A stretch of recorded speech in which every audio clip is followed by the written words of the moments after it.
அருள்மிகு மதுரை காளியம்மன் திருக்கோயில், தொட்டியம், திருச்சி மாவட்டம். இத்தலத்தை 400 வருடங்களுக்கு முன்பு இப்பகுதியினை ஆட்சி செய்த பாளையக்காரர் கெஜ்ஜன்ன நாயக்கர் கட்டியுள்ளார்.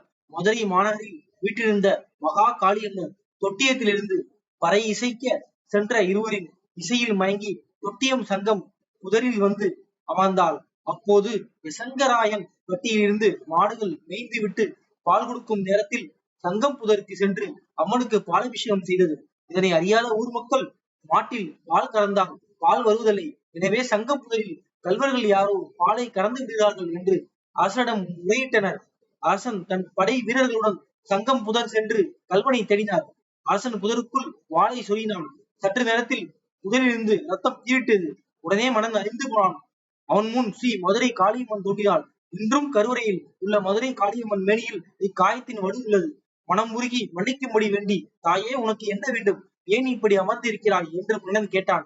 மதுரை காளியம்மன் அரசனுடைய பட்டியிலிருந்து ஒரு மாட்டை காட்டி, இந்த மாடு எங்கெல்லாம் சென்று சுற்றி வருகிறதோ அதெல்லாம் எனக்கு சொந்தம், அதுவே எனது எல்லை என்று மதுரை காளியம்மன் கூறினாள். மாடு 18 பட்டி கிராமம் சுற்றி வந்து புதரில் நின்றது. 18 பட்டி மக்களும் என் பிள்ளைகள் என்று அருள் பெற ஒரு அழகான கோயிலை அமைத்து என்னை வழிபட வகை செய்வாயாக என்று கூறி ஸ்ரீ மதுரை காளியம்மன் மறைந்தாள்.